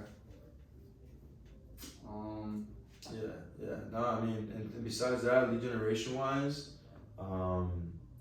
there's a lot of other ways that you can get creative with it. And email, text, direct mail. I mean, literally, I'm not afraid to tell the camera or tell anyone this, because anyone that will put any sort of effort can Google find this. But the best advice I can give for any business owner, anyone that's looking to do any kind of hustle, it's all about execution. You might have the best plan ever, but if you don't put that plan into action, you don't understand the necessary steps needed to do each and everything you're looking to do, then you're not gonna get anywhere. And you're gonna fail a lot until you get there. Until you start, you won't realize that. So my best advice is get started today. Don't say what you can do today for tomorrow. Start executing today. It's something that I'm still working on myself, because I'm someone that I'm interested in so many things. My attention is pulled everywhere, every single day.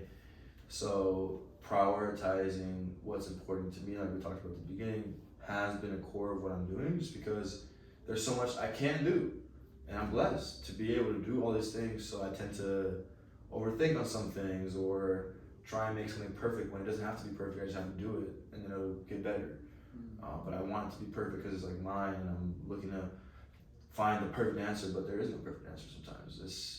It's you have a good enough answer to try out, see how it goes, and if it doesn't go well, then you try and analyze where it went wrong and fix it.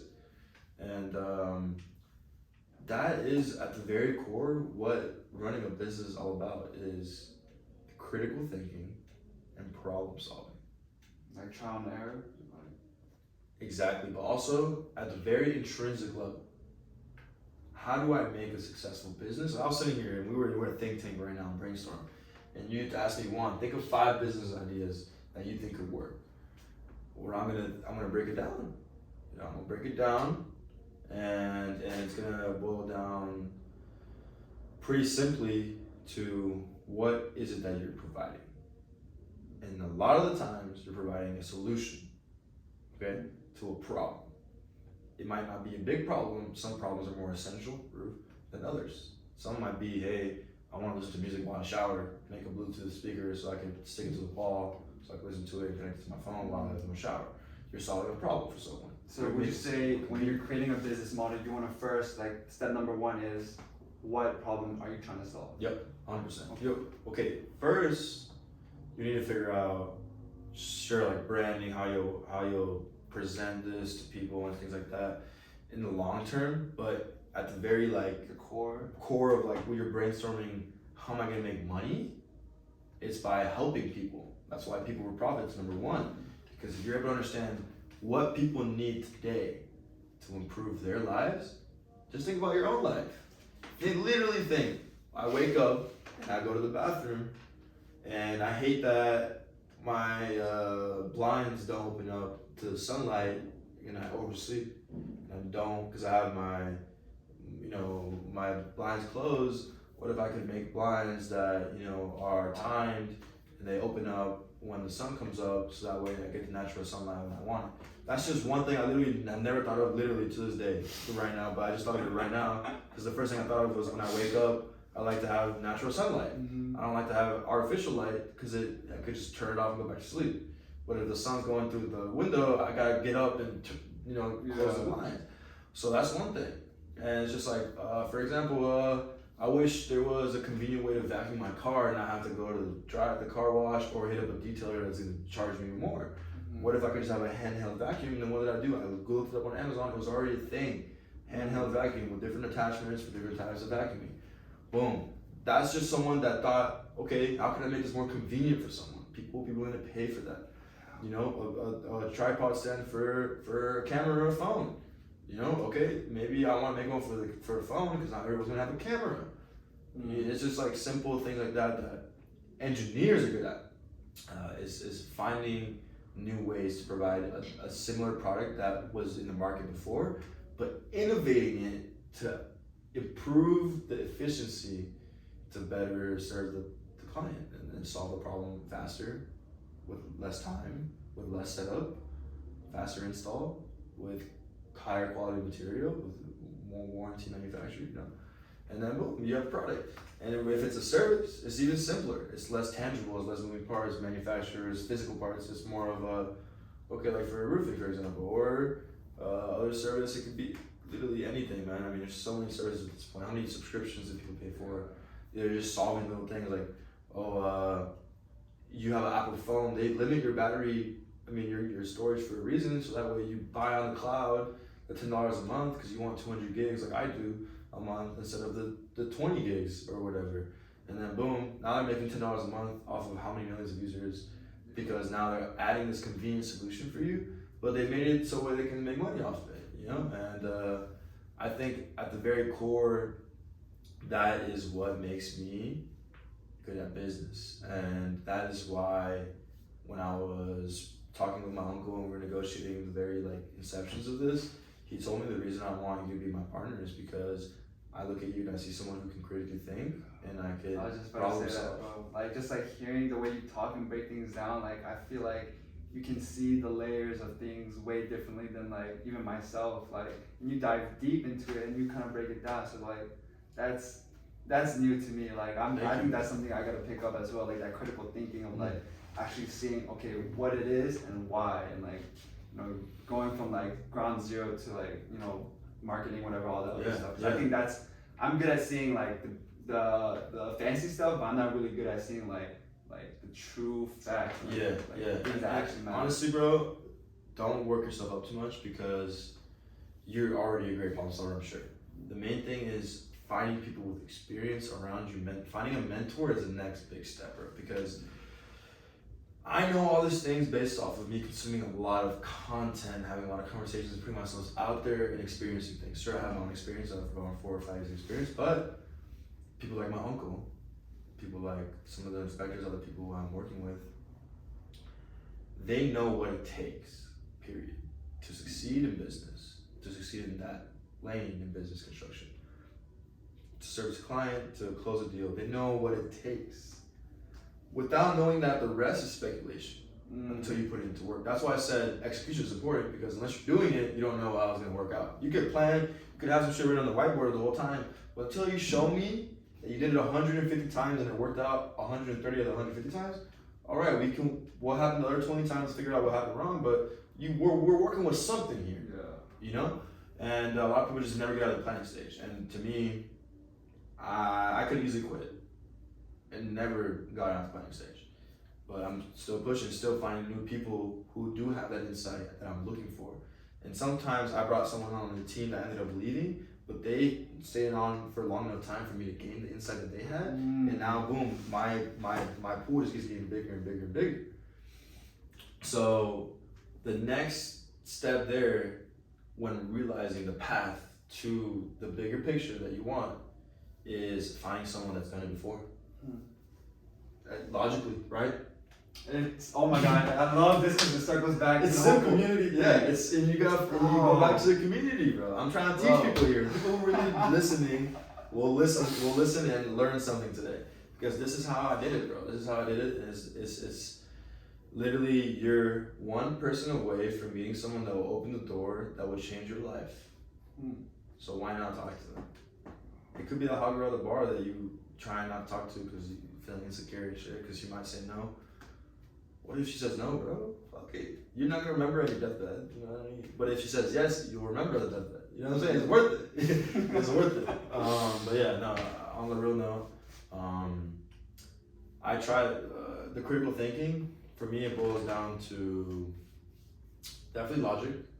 Just logically thinking about things, trying to be a more objective. And for me, a lot of that boils down to numbers and math. So I love math. I think math tells us a lot about the world. I think I could boil down numbers and predict a lot of outcomes for things. Like for example, statistically, us being raised in a single family household, specifically with a mother, there are certain statistics that we're breaking by doing what we're doing right now. Really? Because a lot of people end up a certain way when they're raised by a single mother, just because of the nature of what they might go through. So the percentages are skewed. So everything is probability. Everything. Literally. Like I could boil down everything probability. And the thing is, it can get really complicated when you start looking at my worldview. So for me, let's say I don't believe in free will. So you said you don't? I don't believe in free will. So, and you can challenge me on this, but Sam Harris is who I will quote. I don't want to, maybe it's not verbatim, but I'll try my best. I believe in what Sam believes, which is the illusion of free will, and then us being able to acknowledge that it's an illusion is an illusion itself. That's what I think of free will. So taking a step back from that, right? Yeah. Going back to what I was saying, math explains the physical realm that we perceive right now. You hear me right now. Hopefully you don't smell me. Maybe I smell good. I don't know. You know, you could physically touch me right now. You could see me. And what was it? Taste. You could theoretically taste me right now. Boom. The point being, you have 5 senses that make up your awareness right now. If you had none of that, what would you be perceiving? Nothing. You would literally be nothing. You would be no awareness. You would literally just be there. And actually, you wouldn't be there anymore because you wouldn't even be aware that you're there because you have no way of sensing that you're there. So that's when you're a part of the one. That's called law of one shit. But anyway, so when it comes to this, math, calculus, physics, it explains the inner workings of everything. Why if I drop the pencil, it's gonna hit the floor, and why if I hit the pool table with the calculus, you're able to calculate if I hit this table at a certain velocity, at a certain angle, I can calculate where every single billiard ball will end up through calculus. So you're understanding the physical realm that we're in right now. You know, like gravity. There's like, you know, laws of thermodynamics, all these things, right? And everything falls under these lines. So if to start on this train of thought, if you want to go down this thought with me, if free will is a thing to start off a thought, that means you'd be able to do anything you wanted to do, right? So you have the free will to do anything you want to do, right? That's what free will means. But can you fly? If I told you right now to walk outside and fly, could you fly? Probably not. You couldn't fly, right? So you can't do anything, right? So you're operating within the bounds already. You think you can do anything, but you don't realize you're within the bounds. If I told you to fly to Mars right now and come back and bring me a rock, you probably couldn't do it, right? If I told you to grow 3 inches right now and grow, you know, like a Christmas tree back in one day, you wouldn't be able to do it. If I cut your arm off and I told you to grow it back on, you probably couldn't do it. The point being, you can't do anything. So you're already operating within the bounds of things that you can do. Then you throw in the government with bureaucracy, with regulations and law and order. Then you're regulated within the bounds, so you can only do a certain amount of things unless you're breaking the law. So you're not supposed to be doing those things, right? And then you're being censored on media. You're not being able to talk about the things you want to talk about because there's certain people who are controlling the mass amount of the means of platforms of communicating for us, and they're censoring certain speech. So what does that end up happening? Ends up happening is people are just going through the motion, and they aren't looking at all of these things and how they come together because they're a part of the whole moving organism. They're a part of it. And being able to step out and look at it like that, at the bigger picture, and realize we have so much momentum right now as a civilization. Mm-hmm. Like, that's why so many people just say, fuck it. Because I myself cannot impact this in the way we're headed, the trajectory where we're going.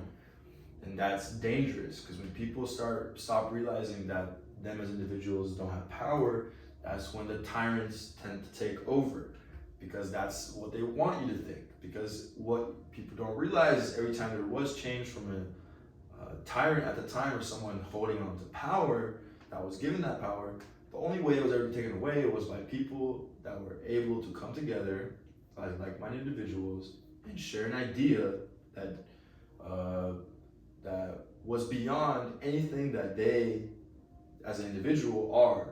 Is beyond everyone. It's bigger than them, a one person. So you can't kill an idea and then you become a martyr, and that's when the civil rights movement like Martin Luther King happened. You killed him, but we still have a day for him every day. We still have a month for Black History Month, Happy Black History Month. And I think, and I can go about it so many different ways to explain so many different avenues of it. But at the end of the day, the same reason I think I don't have free will is the same reason I think I'm the same person that I am today, because of who I am, who I was raised by, my upbringing, and by who I am in my genetics, like what make up who I am. So it's like the same way I think earlier, and I said I would do the same thing that person did if I walked their shoes from the first day of their entire life. It's the same way I don't think there's free will, because at the end of the day, it's an illusion that I'm having the free will to do what I'm doing right now, which is having this free form conversation. You might think I'd be the one that is dictating what I'm saying right now, but in reality, I think what's happening is I'm reacting to my environment and the stimulus that was provided to me in my brain, which behaves a certain way based off its biology, and it's going to respond in the way that I was brought up to want to respond to that specific stimulus based off my perspective that I gained throughout the entirety of my life till today. Okay, so I wanted to say I disagreed with this whole free will thing, but I think what you just said kind of changed my perspective on how we don't really have. Basically, what you're trying to say is we don't have free will because the way you are, the way you react is all you're just made up of pieces set by your environment. Is that what you're trying to say? To an extent, yeah. To an extent, only yeah. So I would say it's a lot of moving parts and it's complex. So there are things that can affect the probability of something happening, right? So it's like, how the people say don't worry about things you can't control. That's again, you're operating within a balance. A certain amount of things that's just gonna happen in the world. The Earth is gonna blow up in billion years from now, wherever. The sun's gonna blow up, whatever. No matter what I do right now, I ain't gonna change that. You feel me? Like I'm operating within the bounds. Like there's already things inset in this reality that I'm being aware of. That's already gonna happen regardless. The sun's still gonna come down regardless of if I shoot myself right now, right? Like that's the reality of the situation. Like I could, in free will, grab that water bottle, throw it at the camera, and break your camera. I could get right now, start punching the TV, but I'm not gonna do that. That's not real free will. That's just a trivial thought that us humans like to rationalize of why we have free will. But in reality, I'm not gonna hit the TV. Why? Because I was raised with a certain amount of ethics and morals and understanding, and based on my upbringing and the way I was learned to behave based off a social norm which was created by the past and previous other things that happened to other people. I am why I am right now. I'm behaving exactly why I'm behaving right now because of all those things. Okay, so like that's why I think programming, like what you consume, programming your mind, is very, very, very possible in my opinion. Like even if it's subliminally, like even if it's like the idea of like subliminal messaging, how they banned it. Like that's proven. The reason they banned it is because it literally was affecting people's psychology. So boom, that's exactly what I mean. The programming of like how little things in your environment daily being affected you, even if it's like a frequency or a certain thing, or maybe focusing on negativity, pushing out the panic, stress out of people. It's programming you in the sense of, even if it's distracting you from a certain thing, in my opinion, that's programming, because they're catering to what you are consuming, and it's leading you toward a one way, when if it was all open up, it could have been a higher probability that you went this way. And that's maybe not programming to the absolute, but it's influencing the equation. So they're trying to get there. Okay, like I feel like the reason we have different beliefs on free will, because I think free will exists, even though whatever you just said, I agree to an extent of like we are like this whole probability things of like how you are and like the way you act is all made up of like your past and like the setting. Yeah. But my definition of free will is whatever you think you can do, like, and it's an option for you to achieve that. If I want to build a multi-billion-dollar business, right now I don't know all the steps, but that is a possibility because I am able to have that thought and actually act upon it. Whether it's manifest. Exactly. Okay. And I like, this is something, I don't know if you watch Alex Hormozy. I'm not familiar. You gotta start watching him. He's like, to me, he's the best like business mindset person ever. Okay. But one thing he says was, if you want to correlate power to like a god, and as the highest level of power, God is able to think something and make it exist, right? Yeah. So as humans, obviously we can't like create water out of thin air, but what we can do is not our current state. But like what he was saying was like, the most amount of power a human can have is being able to have a thought and then execute immediately, whether that be, okay, I have the thought to talk to that girl, okay, go act. Go just immediately go act and start talking to her. Act. Whether it's like, I gotta do homework, okay, I'm straight to it. So to me, that's my definition of free will, of like, we have the capability to choose whether or not to act upon our thoughts. And like, and it's crazy that you say that because I'm assuming you come from like a religious background. Yeah, I could tie into, if you wanna, I could tie in how I think religion ties into my views. Yeah, go ahead, because like I feel like I am religious. Okay. To answer your question, I am religious. Are you like Catholic, Christian? So I was raised Catholic. Catholic. I do have, Jesus peace on right now. So I was raised Catholic. Most Colombians are. My mom is very religious, and I think she has found peace through her religion. I think religion is very important for people to have faith. I think faith is very important. That being said, I think God is everything. I think God is me. I think you're God. We're all a piece of God. We all stem from Him, and He's everything. He's all encapsulating. He's omnipresent, omnipotent, all the omnis. I don't even know all of them, but essentially He's all powerful, right? God. Whether it's you want to identify Him as something, to me, He's literally everything, right? So the energy that God has is within everything, including every living thing, like you and myself. So to me, that's why, like, if free will was real, then I would be under the impression if someone else lived my life, they would live it differently. But I believe that if they lived my life the exact same it played out with me, like from birth, then it would be me. But you saying that, I perceive that as there is only one true timeline. There is no like a Juan where he became a stripper, or a Juan who like. Okay. Not in this timeline though. That's what I'm saying is within this bounds. I think what's meant to happen is meant to be. Okay. But I think if you're telling me, is time not real, and there's like all these alternate timelines that are happening at the same exact time as this one, yeah, we can talk about that. I think that's why I think physics and theoretical physics is crazy, because then you start realizing fucking the same shit that are making us up, the atoms, the electrons, they're moving constantly and they're within a cloud. So if you start understanding the very deepest forms of physics, which I don't, but like I hear really expert people talk about it and try and break it down for the layman, and I'm able to understand that, okay, there's a lot of things that we still don't understand about the nature of the very building blocks of our life. So if that's the case, then I do think there's a lot to be unsaid, and I don't know this to be fact. I'm not claiming this to be fact. This is why I am the way I am, though. This is why I'm a high empath, because I know deep down, sure, I could have done something differently. It might have ended up a different way, but I ended up doing it for whatever reason that I ended up doing it. I did it for that reason, and now I'm here. And I do think we talk about potential, we talk about free will. It's crazy because the illusion gets me every day, and it only is time, introspective thought, and conversations like this where I'm really able almost to disconnect from that like tether and then kind of like just be here right now. And when I leave and I wake up and I'm going through the motion again, then it's like I kind of have to get back to this train of thought and realize, and be at the place mentally where I'm at right now after contextualizing all of these thoughts. And I'll tell you that I just like, based on my personal experience, God is putting things in my path, and I think my story is written. And I think although I might experience things at the time, it may seem random. I don't believe in random. I don't believe in coincidence. Some things may seem, I don't know, I believe in synchronicities.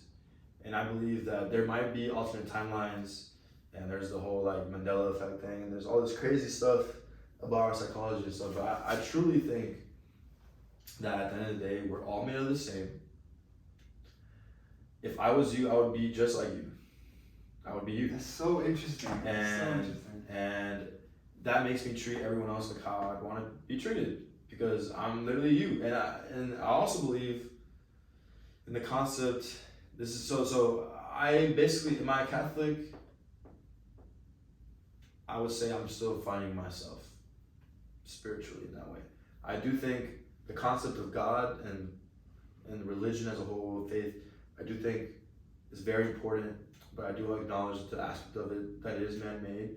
And I do think through interpretation, we're just bound to lose some of the very deep teachings that religion thousands of years ago probably really had about the life and how we're meant to live. And I think if you actually read, then you're able to find some of those things, but even then, it's some of it's lost through interpretation. You have to like really dig for that kind of information. And for me, I pray to God every day. I say the Our Father every day. I think God's protecting me and my family and my people, and I believe karma is real, and I think it's part of the balance that we operated in, and the natural yin and yang. I think that's a great way. I think trying to categorize Confucianism, Buddhism, I mean, how many religions are there, right? Mm-hmm. There is so many religions that are telling you the exact same thing in different ways. So the same way that I look at some people and take the good from the bad, I want to do the same for religions. Not pick one religion that fits all things that I want, but instead figure out core values that I agree with for all of them, and be able to like actually gain a perspective that I feel like those true prophets weren't looking to categorize and put a name to what they were doing and sell it to people and make a nonprofit organization or whatever. They were just trying to spread the word that made them do what they wanted to do. And I feel like everyone has a different way of doing it, and everyone has a different way of becoming enlightened. Everyone's path based off the nature of their life is different, so it's not going to be the same for everyone. That's why there's a use for multiple religions and that faith for people. So for me, at the end of the day, whatever works for you, great. I hope it does. I hope it fulfills you, and I hope you're able to use it as your faith, as your backing, because I do believe what you said is true. At the end of the day, is if you truly believe that as your God, and it stands by those principles and values, it's kind of like the law of attraction. It's the same way I view the law of attraction. Skeptical people will say, how can you prove it? Mm-hmm. But the proof is in the pudding. The proof is in you doing the act every time. What I mean by that is, saying the law of attraction is, what if people are like, well, it's not real? You putting in that work and doing that thing every day and constantly doing it is what made you get to that point. It's not the law of attraction. It's not you thinking that way. I still think, again, there's a reason why people make it cliche and sell courses off of it. It's because some of this shit is redundantly simple. You know what I mean? Like, a lot of the things I've said today, you've probably heard in another way. And it's probably because I've heard it from someone else and I've been able to hear it from a bunch of different people. Now I'm saying it in my own way, right? And I think people just need to start being more open-minded, because I promise you, the way it was told, I'm not saying you were lied to, but I'm saying you probably weren't told the full truth. And the reality is, they don't want you to know the full truth, because the more we know, the more questions we ask. And the less powerful they are. Oh. Yeah. Okay, so, man, I love whatever just happened right there. That was actually really, really amazing. Thank you. Thank you.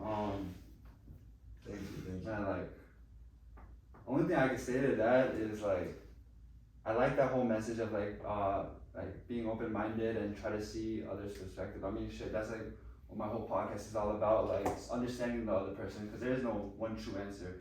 There is your truth, there's your right answers, and they're mine. Mm-hmm. They might not coincide, but they're both truths. Mm-hmm.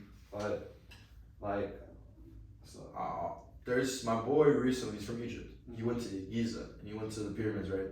And I looked into some ancient religions as well. And ancient civilizations, I think us humans, I think we predate back longer than we really believe, that they're based off current mainstream narratives that they're pushing. But I think there's been ancient civilizations. I think Atlantis could have been real. I think a lot of the things that we think is false could very much be true. One of those things being in the pyramids. This is what I heard, and my friend told me something slightly different about what they were told during the tour. But the hieroglyphics that they showed in some of the pyramids, some of them, I don't want to like butcher the religion. I don't want to disrespect. So if I do, apologies there. But I believe Ra, the sun god for them, he was like, he's like their god, and then their pharaohs are like someone that like is very close to their god, essentially kind of all powerful as well in a way, in their own way. And on the wall, specifically this documentary I watched, I just want to bring this up quickly so I'll be faster. Basically, there's a bunch of different drawings of different types of people and different symbols depicting their life and the way they found enlightenment. Okay, and each person on the wall found it a different way.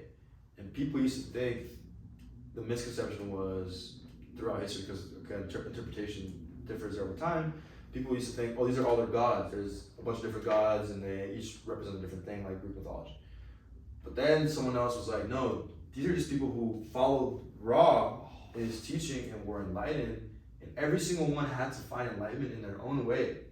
But they all follow the same teachings, but they had to find their own path. And that's what I'm saying is like, no matter what religion you are, we're just human, and we have God within us, bro. No matter what race you are, no matter what religion you are, what background you are, we have God within us. Find what works for you, as long as you're not hurting, damaging others, and you're only building other people up and being open-minded and sharing your views. The former will only push people away from your religion. The latter will only bring more people to you. And if you really believe what you believe, then why wouldn't you want that? So behave in that way. And what we're looking to do is just build that universal consciousness. Okay, as humans, imagine. This is what's it called? Thought experiment. Thought experiment. Imagine you were able to connect with the brains of every other human in the planet, and all as one, we were able to work together. Imagine what we could do in one day. We could probably solve world hunger in a day. We could probably solve every problem the entire world has in the day, right? We might run out of hours in a day, might go on to the next day, but shit, you know what I mean? It's gonna get done. But the point being, as a universal consciousness, as all of our understandings, all of our information, all of our knowledge, no gatekeeping, if we all just put it all into one database, put it into one AI, whatever, we would have all the answers to the extent in which we have them. You know what I mean? Like, if we could just promote the idea of coming together and forgetting the money, because once you realize there's enough to go around, then it's just like people are hoarding at this point. And materialism is not the answer. We talked about how you can be the world champion of the world and be depressed. Talked about how the guy on Nelk recently talked about how these millionaires are depressed, living with most of the money in their bank account, and all these other people who don't have what they have, want what they have, and they think that's what's gonna make them happy, and then he has it and he's not happy. Where's that disconnect? We need to reevaluate as humans what makes us human and what makes us happy. And be able to, if you want to use your religion to enable yourself to do that, by all means, do it. Be faithful to your religion and teach other people your religion if you were able to find that path. But in my opinion, we were all put here to be enlightened and to finally be one with God, even while we're here. We have the ability to be one with God, even while we're here. I'm saying we're already one with God, but I'm saying like really harness that connection with Him and be able to operate on a higher frequency. I really can't put it in a way. So I think all these other shit is a distraction to make other people rich. Look up the percentage of money that goes to corporations every year fiscally, meaning out of the percentage of people in the entire labor market, the income that they make, how much of it goes to corporations. Just look that up. And then look up how many of the corporations got rich over the last 4 years and how much wealth transfer has been over the last 2 decades. And then you realize they're looking to control that narrative. You know what I mean? And it all comes down from taking away the sovereign individual's belief that they can do more than themselves. We're thinking that in order for us to be successful, we need to be a part of the bigger corporate machine. That's what they want you to think. They're defining success for us. And then how many men are depressed? How many men are suicidal? How many men aren't satisfied in life? How many men are in a relationship they don't want to be in with a woman that doesn't respect them, doesn't have intimate moments with him anymore? How many men get fat and obese because of that? How many women are getting fat and obese because of that? And then we're not feeding ourselves the right things literally and in here. So we're feeding ourselves poison, we're feeding ourselves mental poison, and then there's only very few people like us looking to break through out of there. And there's a literal almost like bubble that you gotta burst. It's the matrix. And that is the matrix, right? And it's crazy because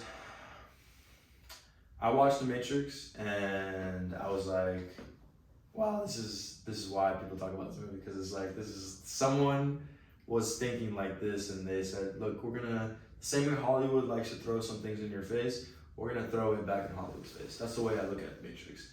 And yeah, man, knowing all of that, knowing this bigger perspective and me eventually wanting to step away from everything, all my materialism, even if I build a multi-million-dollar business, even if I become a successful trader, even if I invest in everything I want to invest to, be real estate, open multiple businesses, at the end of my life, I want to step away from it all, and I want to look back at myself and step away from it all and disconnect myself from everything and be one with my true self.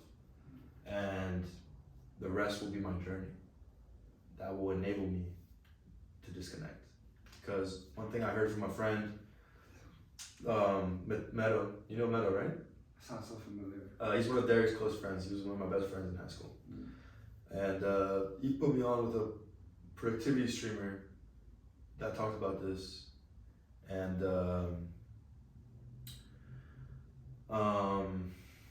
so, okay.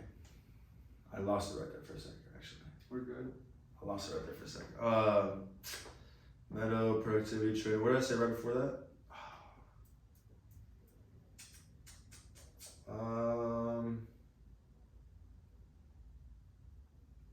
Let me just You, after all the money, after you create all the success, you want to disconnect. What makes us happy? Oh, yeah, I got it. I'm sorry. If you want to use your relationship to enable yourself to do that, there was a guy who was a professional. I believe he might have had multiple degrees at this point. You were able to find that for sure. Maybe, but in my opinion, PhD, we were all put here to be in the white collar, finally RoseStone, be one with God. And he decided we have the ability to be one with God, kind of like even while we're here. I'm saying we're already one with God, but I'm saying like really essentially harness that connection with privileged background and realize all this shit is operate on a higher than they want to find some. I really can't put it in their way, right? So this person, I think, all these other shit around the distraction, right? Maybe out of medical school or something. Look up the percentage of money that goes to Tibet. Talk to these monks every year. Monks fiscally. Meaning, out of the percentage of people to feel the entire labor market, I want to exist. How much of it goes to corporations? I want to be. Just look at. I want to go back west. And look up. Be a part of how many corporations got rich. I see what you guys have in 4 years. How much wealth transfer? How can I be? Last 2 decades. Will you teach me? And then you realize your ways. They're looking to control that narrative. Go back to where you came. You know from. what I mean? And finish. It all comes down from taking your life as sovereign individuals. Live out your life. You believe that they can do just more than themselves. He said, we're thinking we've been doing this in order for us to be successful, our we need to be entire part of life. the bigger. We've been machine. in this positions for years. That's what they want you to think. Meditational spots. They're defining Unless you success start like for that, us. in order for you to get what And you're then looking for, how many people you have are- to go back? How many men and live are Bro, full you're life? Rest. How many Sixties. men You're are retired. suicidal? Live your full How life. many Men aren't satisfied in that life. if you still How many want men are in a relationship they don't want to to be step in away with a from woman it all. that doesn't teach you? And respect them them, and back, it was like that. doesn't- I'm gonna have to go Yeah. back and have intimate I thoughts wasn't with the them answer, more. I went to the How monks. many They're men telling me get I gotta go back. fat and obese because So of it. then How you many realize women are getting fat and obese? In order for you to disconnect, and then we're not feeding and ourselves, be we're around truly things, let literally, go of your and physical, in here. because for letting go of So all we're feeding material, ourselves poison. We're feeding ourselves Body, my mental poison. And then You gotta eventually very you few understand people, that your us, body is looking to temporary break through out there. And eventually you're there's gonna a shed literal this like character. almost like Your plan. bubble that you And- have burst. It's the matrix. And that's saying in order that for is you to major live out way. that, And in order for you to disconnect fully. It's actually, crazy because you need to live out that life. I watched The Matrix come back and be able to sit away I from was it. like, wow, this is why so, people talk so about this movie. when I heard that, Someone I someone was also was thinking like I this wanted and to be this. invited, but I realized saying I'll I'm start start living, I'll do all this living, stuff, but then something I'm not gonna be face, happy. Like we're gonna so throw it what back do I really on want to do? face. Like that's the way I look at What do I it. like? And I found something that fulfilled Yeah, me. man, Knowing all of that, Yes. knowing this bigger I perspective, found things that I enjoy. Me eventually my wanting to step passions. away from everything, all my materials, And I'm and gonna focus focus on on those. those. Our business, Focus focus on on building a team, become a successful trader, and even if I invest those in like-minded individuals. everything I want to invest to, be real estate, themselves. open multiple Focus businesses. on At just the end of my bringing life, good to the world I and want to positive step away from it impact. all, and I want to look back at myself, being Step able to away build from all something I'm and proud disconnect of myself myself from everything that And I be can look to and be like, one there was a journey with here, my true and self. I did it, And and listen to this. the rest will be my journey. And then being able to, that will enable me look at everything, look at my family, look at my, because why I heard from a friend, hopefully my wife at the time also understands. Meadow. You know Meadow, right? But She seeks it for herself. he's one of Derek's close friends. friends. He was one of my best friends in high school. For your own And self. he put me on with a So productivity I stream. don't know if that fits into Let's talk Catholicism. about this. I don't know if that fits And, into the train of thinking of Sam Harris with free will. I truly think I listened to a lot of people and liked a lot of what I was hearing. I lost it and right there for a second, actually. had a lot of personal experience Lost it now right for a that second. I still have a I long know way to the go. Productivity trader. What did I say right before Right that? now, that's the way I view the world. I think like the last 20 minutes of our conversation, or maybe just listening to you, man, you really opened on my mind. After all the money, this whole approach after to you life, create all the success, you just want like the way this, you you know. are, and I honestly thought coming to this podcast, we would just talk like very surface level of like business and like basic mindsets of like, you know, like surrounding yourself with like-minded people, but like, man, bro, like I don't think I've had this feeling talking to anybody on my podcast yet, and like I can see you have such a beautiful mind. I could listen to you all day. I could talk to you about this all day, because this is like that means a lot.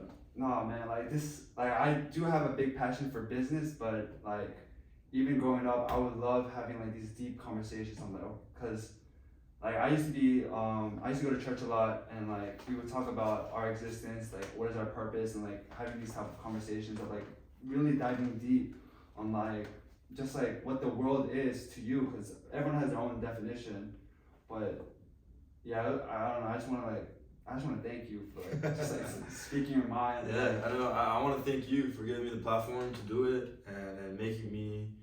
There is a certain type of person, and I'll tell this to all my friends who I talk like this about, because trust me, it's not the first time I've had a conversation just like this one about the same things that we talked about. And I try to surround myself around the people who I can have those conversations with as frequent as possible while them being engaged. And that's how I was able to grow to this point, to be able to speak on the matters in which we spoke about in the way that I did today. And I just want to thank all my friends that have been there listening to me talk about all these things and helping me grow, and thank friends like you for having me on today, and also for being open-minded and having the ability to have these conversations. You don't understand how important it is to be able to enable someone like myself to speak in the matter in nature in which we spoke, because not only do I hope it's going to impact, but I also hope and I know, actually, this is the part that I know, that I knew after this conversation I would come out better. I would come out having better understanding myself, having better understanding you, and in turn better understanding the way I think and why it is that I think the way I think. And I'm just super blessed to have friends like you and other friends that I've been able to just have. So what you have is a skill.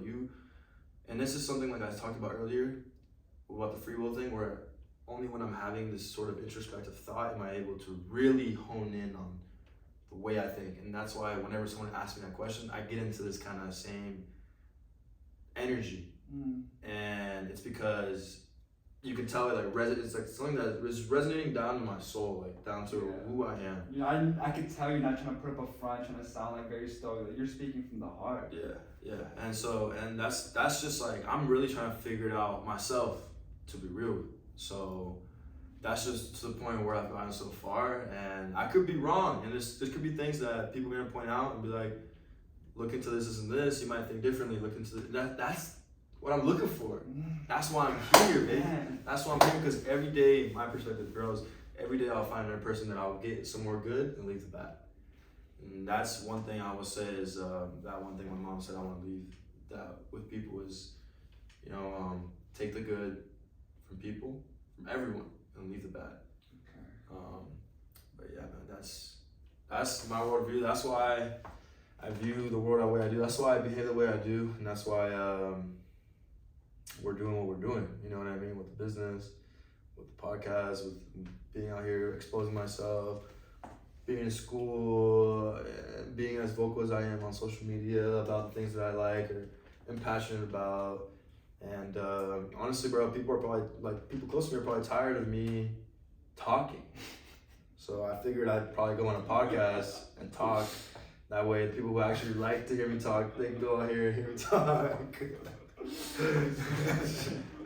but yeah, man, that's real. And shit, like I said, I'm here to talk about other things too, man. If there's anything else you might want to ask me regarding anything else, that would be. So like, I try to keep my podcast under 2 hours just so that I have the engagement. Let's do it again, man. But we're gonna have to do it again, right? Exactly. I was just gonna say, but I'm definitely gonna have you back on. And like, man, like you really, I'm telling you, you really changed my perspective. I initially just want to talk business and all that stuff, but like, man, next time you want, I really want to dive deep on like your whole belief system, like the way you approach life and your mindset, because it's beautiful, bro. Like not a lot of people think like you see the world like you, and it's something I want to show other people. Like this is how you can approach life and see how it's like benefiting you. Exactly, man. And one of the many ways, right? But the way I usually end my podcast is I always have my guests just give one piece of advice that they'll tell their younger selves. Like, I feel like I might know what you say, but I just want you to reiterate that point and really speak your message. Okay. Yeah, I appreciate you, Justin. And I want to thank Atlanta Blockchain Center. I want to thank No Right Answer Podcast for having me. It's my second official podcast. I did shoot one recently with Alberto Te Cuenta. It was a Spanish-speaking podcast for any of the Spanish speakers. Check it out. Watching this, definitely support. Expect me on here in the future. Expect me on more podcasts. Follow me at Juan the Roofer on Instagram. We'll posting more content. You can find all of my information on there regarding my other businesses.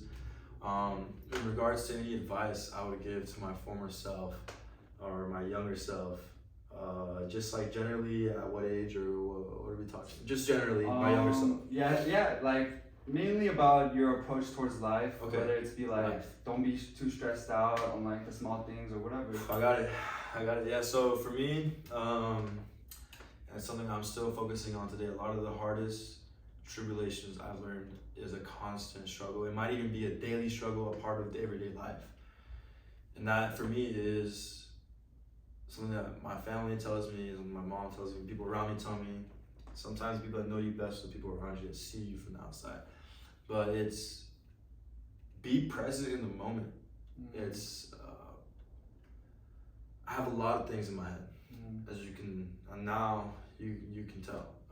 And excuse me, and every day I'm exposed to more information, and every day my attention is pulled a lot of other ways, and every day more and more of my time is filled up with doing stuff. I could be at a venue, at a party, I could be here, I could be in the field with a client, I could be anywhere, and I'm thinking about something else. I'm thinking about what I'm doing next.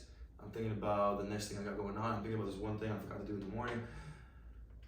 I always tell my mom, take a deep breath, take 5 deep breaths, breathe.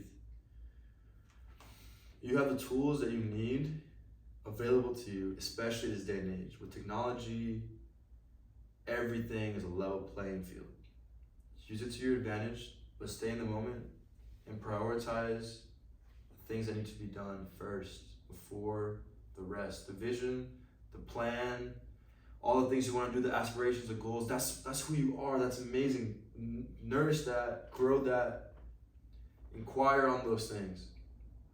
But continue to stay true to who you are and just like basically focus on what you logically deduct is the next things you should be doing. And in the moment, once you realize all those things, you make the plan and you're able to have that in your head and you know what your values are and all that, just stay in the moment and enjoy the moment, because the moment is fleeting, time flies. And younger me looking back today and me today looking back 10 years from now, it's gonna feel like this, and I just know it. And I know that the more I enjoy the moment, the more I'll be able to enjoy the journey, and the better my life will be. I love it, man. I love it so much, bro. I couldn't agree more, but yeah, it's definitely having a pleasure. It's definitely a pleasure having you on as a guest, man. I love, like, I haven't had this type of conversation in a minute, so I really appreciate you coming on, speaking your mind. And man, I hope you take pride in that. I know that you said a lot of people get annoyed listening to you, but like, bro, you have such a beautiful mind. Thank you, bro. Share the word. Thank you, man. But That means a lot. I definitely have you back on, man. Thank you so much. Thank you so much. Had a great time, bro. Yeah. Take care, yo. Yes, sir. Oh, that. Yo, chill out. No. Bro, that's crazy. Please tell me this one running. That's okay. That's